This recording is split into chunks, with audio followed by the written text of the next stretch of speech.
네, 저평가되는 종목들을 찾아드리는 시간이죠. 바로 작전 리포트입니다. 오늘도 MTNW 허반석 어드바이저와 힘차게 시작해볼게요. 위원님, 안녕하세요. 안녕하세요. 주말 잘 보내셨나요? 앵커님 주말 잘 보내신 것 같더라고요. 네, 저는 잘 보냈는데 우리 위원님도 잘 보내셨을 네, 거라고 저도 잘 보냈습니다. 네, 잘 보내셨으니까 또 힘내서 좋은 종목 가져오셨을 거라 생각을 해요. 찾아볼게요. 네, 수주 구간이 넉넉하고 시설 투자로 이어져서 매출과 이익이 확대되는 그런 업체인 것 같네요. 찾아보겠습니다. 오늘 계속 이야기가 나왔던 부분인데 FCBGA 대규모 장기 공급 계약을 체결했고 2,500억 원 규모의 통 큰 시설 투자. 마지막으로 긍정적인 업황의 매크로 환경 실적 증가 전망. 힌트 주시죠. 저렇게 전자제품에 다 들어있는 초록 색깔 판이 인쇄 회로 기판이고 PCB. 그렇죠. 네. 그 회로 기판의 종류에 따라서 모바일로 들어가느냐, 반도체로 들어가느냐, 반도체 패키지로 들어가느냐 여러 가지로 나눌 수 있을 텐데 일단 PCB 기판 업황 자체가 굉장히 좋아지고 있다. 그리고 좋아지니까 수주를 주고 있고 그 수주를 감당하기 위해서 시설 투자를 하는 기업들을 눈여겨볼 필요가 있겠다라는 말씀드리고 싶고요. 최근에 2,500억 원 규모의 신규 시설 투자를 했고 최근 연간 700억 원, 연간 900억 원 각각 장기 수주를 받아놓은 기업으로 PCB 기판 중 한국이라는 이름이 들어가는 기업이죠.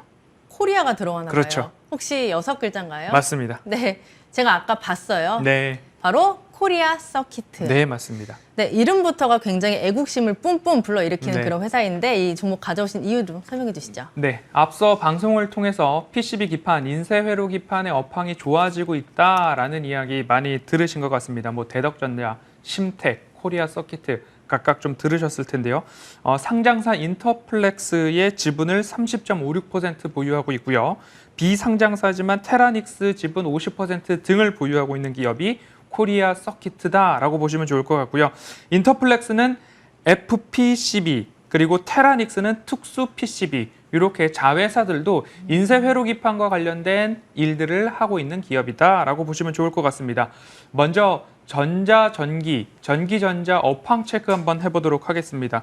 전기전자 업종이 8분기 연속으로 전년 대비 연속 성장, 전년 동기 대비 연속 성장성을 좀 보이고 있고요. 코로나19 이후에는 그냥 막 좋아진다라기보다도 프리미엄 제품군 중심의 업황 호조가 이어지고 있고 그에 따라서 판매 단가, ASP도 한 차례 좋아지고 있다라고 보시면 좋을 것 같고요.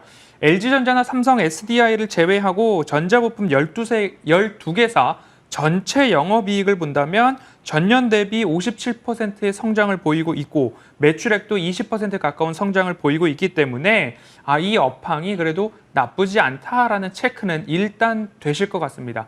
화면에 보시는 그림을 보시면 LG전자와 삼성 SDI를 각각 올려놨습니다. 그런데 YOY 전년 동기 대비나 QOQ 직전 분기 대비를 본다면 마이너스가 살짝 찍히고 있는 모습들이 LG전자와 삼성 SDI에 조금씩 보이고 있고 그리고 증가한다 하더라도 두 자릿수가 조금 모자라기도 합니다. 그런데 심텍, 대덕전자, 코리아 서키트, 인터플렉스까지만 본다 하면 YOY, QOQ 기준으로 본다면 코리아 서키트는 뭐 24,100%의 전년 동기 대비 성장이 전망되고 있고 대부분 흑자 전환과 두 자릿수 또는 매출액에 있어서는 세 자릿수의 성장성까지도 보이고 있는 모습들이 확연하게 좀 구분이 되고 있다라고 보시면 좋을 것 같습니다. 그래서 업황 자체에 있어서 PCB 기판과 관련된 쪽은 그래도 양호하다. 직전 분기 대비, 전년 동기 대비 두 자릿수 이상의 성장성이 보이기 때문에 평균 판매 공급 단가 증가하고 있고 고성장 지속하고 있고 진입 장벽에도 일부 한계가 있기 때문에 22년도 자기들끼리 최고 실적을 좀 만들어갈 수도 있겠다라는 의미에서 코리아 서키트 선정을 해보았고요. 빠르게 실적 체크하겠습니다. 1분기 매출액은 4,108억 원으로서 전년 동기 대비 38%의 성장, 영업이익 312억 원, 전년 동기 대비 300% 이상의 성장을 했습니다. 그런데 여기가 피크인가를 봤더니 2분기에도 매출액은 38% 성장, 영업이익도 302%의 성장. 그러면 올해 총 22년도 매출액을 보니까 1조 8,200억 원을 돌파하면서 전년 대비 28%의 성장, 영업이익은 1,552억 원으로 전년 대비 82%의 성장이 전망되고 있기 때문에 화면에서 보시다시피 매 분기마다 우성장하는 모습 보일 수 있고요. 영업이익률도 여전히 우상향하는 추세 만들어가고 있는 기업이 코리아 서킷이다라고 보시면 좋겠습니다. 네, 저 2세트에서도 얘기를 계속하고 있는데 최근에 이제 IT 쪽이 바닥이 나왔다라는 네. 얘기가 굉장히 많이 나와요. 이 종목도 이제 주가가 발목까지 왔는지 네. 굉장히 궁금하네요. 네, 먼저 앵커님께 제가 깜짝 질문을 퀴즈, 좀 네. 드리겠습니다. 오리온하고 네. 농심 대상, 네. 음식료 섹터에서 우리가 작전 리포트 다 선정을 했었잖아요. 하셨죠. 그런데 그 기업들 중에 공통점이 있었습니다. 네, 좋은 건가요? 네, 그렇죠. 공장을 만들 것 같아요. 아, 맞습니다. 네. 근데 공장 중에서도 오리온은 러시아에서 공장을 짓기 시작했나요? 아니면 가동을 시작했나요?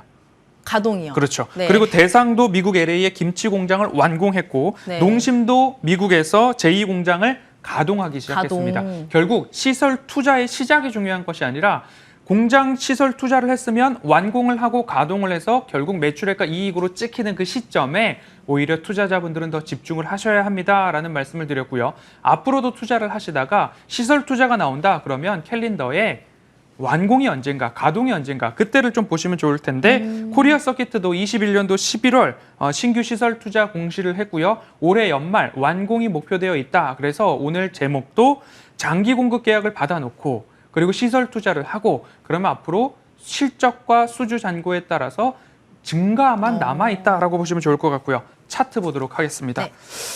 사상 최대 매출을 기록할 거다라고 하기 때문에 대부분 급등이 나왔었습니다. 그러네요. 그런데 장기적인 추세를 보니까 이 부분에서는 다시 내려왔다가 갈 것인가에 대한 고민들을 할 수 있을 텐데 주봉으로 봤을 때 이 구간에서 반등이 나오기 시작을 했고 일봉으로 펼쳐보시면 이 구간에서 횡보를 하는 모습들이 보입니다. 네. 그래서 오늘 매수가는 2만 원 초반, 19,800원으로 말씀을 좀 드렸는데 2만 원 미만에서는 차곡차곡 모아가 보시고 22년도 전체 매출과 이익이 나올 때를 기다려 보시는 게 좋겠다라는 말씀 꼭 드리고 싶고요.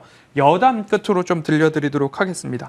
사상 최대 매출과 역대급 호황이 일 수 있다라는 근거에 있어서는 24년 만에 엔화 가치가 최대치로 떨어졌습니다. 그러면 이곳에서 일본산 장비를 구입할 때 오히려 우리에게는 이득이 있을 수 있고요. 그리고 고환율에 있어서 수출할 때에 환율에 대한 반사수혜가 있을 수 있습니다.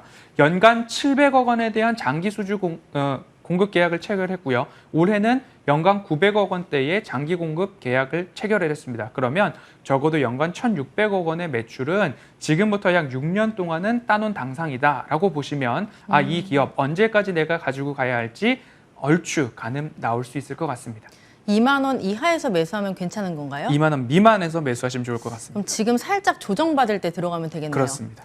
네, 오늘의 저평가된 종목은 코리아 서킷이었습니다. 이게 대응 전략까지 잡아드렸으니까 잘 참고해 보시길 바라고요. 오늘도 MTNW 허반석 어드바이저와 함께했습니다. 고맙습니다.